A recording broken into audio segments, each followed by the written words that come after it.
Bueno, pues ya estamos de regreso. Muchas gracias por seguir en sintonía. Recuerde que nos puede escuchar en radio en el 88.1, en televisión abierta en el Valle de México en el 8.1 de televisión abierta, a través de la televisión por cable en el Valle de México, en Total Play, en Axtel y en Easy.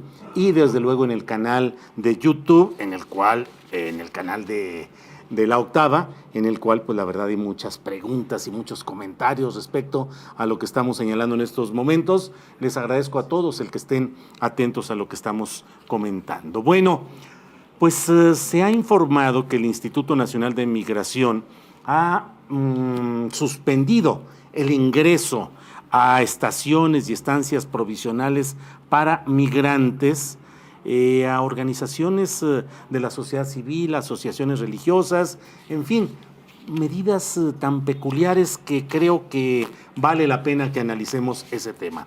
Por eso está con nosotros ahora la doctora Leticia Calderón Chelius, miembro del Patronato Sin Fronteras, investigadora y profesora del Instituto Mora. Leticia, bienvenida. Gracias, Julio. Gracias. ¿Cómo está este tema? ¿Cómo de que ya no van a poder entrar o de qué se trata? Pues justamente esa es la cuestión, que es delicadísima, atenta contra todo el marco legal mexicano y contra el internacional que México se ve obligado a cumplir, ¿no? Además, que México ha sido uno de los principales líderes en el tema del Pacto Mundial por las Migraciones, seguras, ordenadas y bla, bla, bla. Me parece que es una cuestión, yo la vería en dos términos, ¿no? Una tiene que ver con la cuestión meramente de las estaciones migratorias, esta discusión donde hace unos días se permitió la entrada de monitoreo de parte de organismos internacionales para que vieran qué estaba pasando en estas instancias que están deteniendo ahí a las personas que al final pues contuvieron, ¿no? En esto que ya sabemos que ocurrió hace una semana y media en la frontera sur. Pero por otro lado, tenemos que no permitieron la entrada de organismos nacionales, lo cual ya es una cosa pues que está fuera de lugar, ¿no? Entonces, durante muchos años, te estoy hablando unos 20 años, la sociedad civil, por la política que hubo, porque eso fue parte de la lógica que se siguió, fue muy organizada respecto al tema de apoyo a los migrantes, tanto religiosos como civiles. Y entonces eso permitió que haya a lo largo de todo el país no solo albergues, sino casas de recepción, gente que realmente de muy buena voluntad ha apoyado y de la nada. A esa gente se le está dando hoy una patada. ¿Qué quiere decir esto que saca hoy el Instituto Nacional de Migración? Bueno, que no podrá provisionalmente, dicen, entrar este grupo, o quienes, no estoy diciendo que todos en bola, ni mucho menos, pero lo han hecho desde hace muchos años, siempre con dificultades, ¿eh? Tampoco vamos a engañar y quiero también ser muy clara en esto.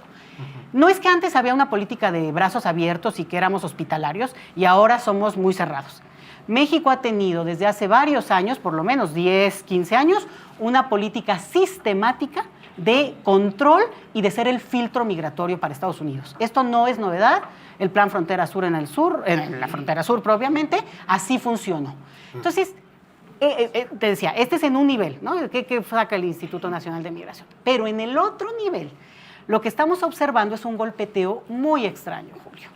Saca el Instituto Nacional de Migración un mensaje diciendo se va a impedir, el que tú leías, el que comentabas. Al rato, Gobernación desmiente ese comunicado. Al rato, el Instituto Nacional de Migración desmiente el desmentido anterior y dice, no, vamos en serio. Confirma entonces, la veracidad del oficio difundido en redes sociales. Y entonces, bueno, obviamente aquí tenemos una cuestión de lógica jerárquica. Gobernación está por encima del Instituto Nacional de Migración y no se puede estarle desmintiendo públicamente de esa manera. ¿Qué observo yo? Aunque el director del Instituto Nacional de Migración le responde al vicepresidente migratorio, que es Marcelo Ebrard, y no a la secretaria de Gobernación, pero teóricamente depende. Vamos, ¿no? Y en todo caso, bueno, pues que se pongan de acuerdo, pero que no saquen esos trapos tan asquerosos a la vida pública. ¿Por qué? Porque lo que estamos viendo es un golpeteo interno. Tienes tú toda la razón, no sabemos qué se está jugando ahí, pero muy sucio, porque al final de cuentas estás tocando un tema en el cual la revisión, el cuidado, la atención, incluso digamos, el seguimiento legal que pueda haber de casos de personas con todo el derecho a solicitar asilo en nuestro país, se está violando. Entonces, esto es un atentado que sí se le revierte al Estado, ya no a los actores.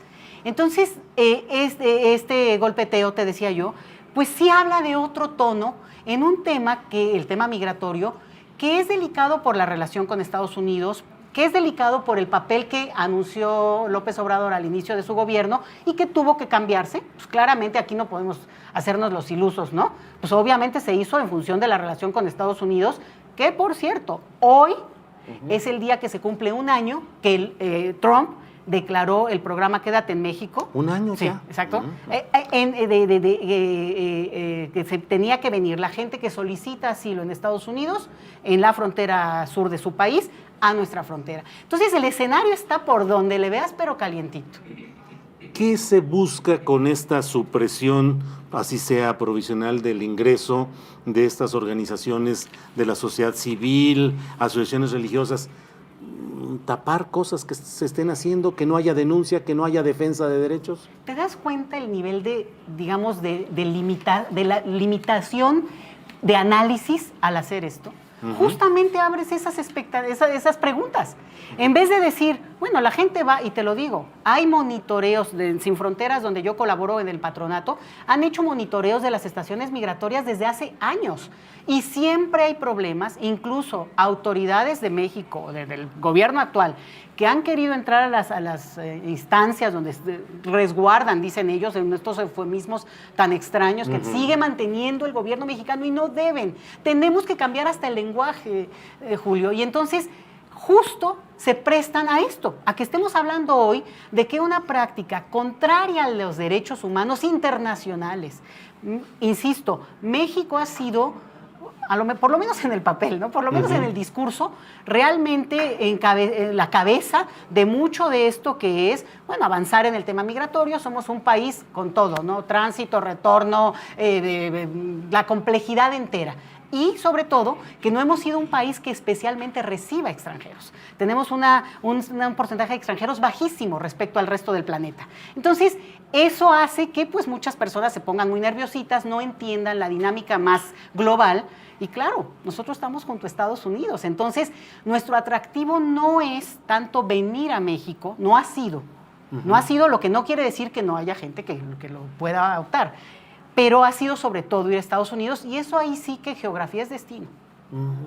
¿Han pensado algunas, sé que es muy inmediato el tema, pero habrá algún pronunciamiento, alguna reunión de organizaciones de la sociedad civil para denunciar todo esto? Mira, hay un manejo fuerte. Hoy mismo hubo una manifestación afuera de Palacio Nacional, más con esto que te decía yo del MPP, de parte de IMUMI, una organización muy importante aquí localizada en la Ciudad de México. Y a mí me parece que lo que se está haciendo es rearticular a esta sociedad civil, y yo creo, y en ese sentido, pues yo, la verdad, a mí me gustaría ver que este discurso, más que nada como cambiando la narrativa del tema migratorio en nuestro país, que es tan importante. A mí me alegró muchísimo al inicio del gobierno este llamado a dejar de ser los que le echamos la culpa de todo Estados Unidos cuando somos país expulsor. Seguimos siendo país expulsor, somos país de tránsito, y que bueno, la apuesta de más largo plazo, que es este proyecto que se quiere desarrollar en la frontera sur y en Centroamérica, pues sabemos que va a llevar tiempo. Se entiende, y yo lo puedo entender en términos de geopolítica, la complejidad para el gobierno mexicano con Donald Trump, año electoral, el cruce migratorio, sí. Pero esto lo que está ocurriendo es que está dándole una patada, un hacer a un lado de una manera muy clara a la sociedad civil, que en este tema, en todos los temas, pero en este tema, no solo ha sido heroica, Julio, y yo de veras los admiro muchísimo porque se han partido de todo, sino además se necesita. No hay forma humana de atender un flujo migratorio que no va a parar. Las caravanas solamente visibilizaron una experiencia mínima. Por nuestro país cruzan al año 100,000 personas. O sea, digo, son los cálculos más modestos que hay, porque ha habido hasta los picos de 400,000. Entonces, no va a parar, no hay forma de parar. La estrategia de la caravana estaba anunciada para tener complicaciones desde el principio, porque obviamente al visibilizarse, cuando ya el gobierno mexicano tenía una práctica de contención, pues iba a ser complicado. Pero eso no implica que vamos a poder cerrar, y deberíamos pensar distinto. Claro, a lo mejor ocupa otra discusión esto, como esto es parte de la lógica internacional global de nuestra era. Pero la realidad es que sin la sociedad civil, de muchos colores, de muchos cortes, y sobre todo porque está a lo largo de todo el país, casas de migrantes, organismos que apoyan toda la cuestión legal, que han logrado cambios legislativos importantísimos que realmente el propio gobierno no los ha hecho por mano propia, ha sido porque la sociedad civil ha empujado fuerte, y lo que yo observo ahora es que tocaría, a mí me gustaría ver eso, ¿verdad? Que el gobierno actual simplemente haga suya la demanda, haga suyas las consignas, haga suyas digamos, lo que se avanzó tanto y lo cristalice. Creo que va a pasar en algunos temas, pero en este no lo estamos viendo. Leticia Calderón Chelius, doctora, miembro del Patronato de Sin Fronteras, investigadora y profesora del Instituto Mora. Estoy hablando con ella. Veo declaraciones del presbítero Alejandro Solalinde, quien dice que los migrantes no quieren ir a Estados Unidos, sino que por razones geopolíticas pretenden reventar al gobierno de Andrés Manuel López Obrador. Sí, yo creo que el padre Solalinde está hablando de algunos grupos que él conoce, algunas pugnas que claramente pues tienen ahí, digamos, como una historia, ¿sí? Durante mucho tiempo también el padre Solalinde, al quien yo quiero y respeto mucho, también habló muy fuerte respecto al Instituto Nacional de Migración. Sí. Era de las personas que más decía que lo que había que hacer era desaparecer ese instituto, y yo ahora con esta acción, Julio, no veo la razón por la cual tengamos que tener una práctica de este tipo. Entonces, una práctica y una institución como esta. Entonces, claramente, bueno, pues es una voz que habla de una perspectiva que observa, pero me parece, y yo leí otras declaraciones también de él hoy, también está muy impactado y muy impresionado por esta declaración. Te digo, ¿cómo te diría? Puso los reflectores. Si no querían los reflectores, ahora tienen 1000 veces más de reflectores, porque ahora todos queremos entrar a un centro de estos, ahora sí que de detención migratoria. Algo debe haber ahí. Mira, dicen tú. Bueno, pues doctora, creo que está expuesto el tema en su amplitud, con sus diferentes facetas. Gracias por estar con nosotros y seguiremos atentos, que hay muchas cosas que decir. Lo que haya que decir, por favor, aquí estamos para plantear las cosas como son. No estamos ni para aplaudir por aplaudir, ni para criticar por criticar, pero sí están los micrófonos abiertos para todo tipo de expresiones. No, yo creo que es importante, y muchas gracias, Julio, porque sí merecemos ser un país que tenga una lógica frente al tema migratorio muy distinta. Creo que se estaba empezando a construir, y pues yo creo que se puede convocar a regresar a un camino que pues todos nos gustaría acompañar. Leticia, muchas gracias. Es la doctora Leticia Calderón Chelius, miembro del Patronato Sin Fronteras.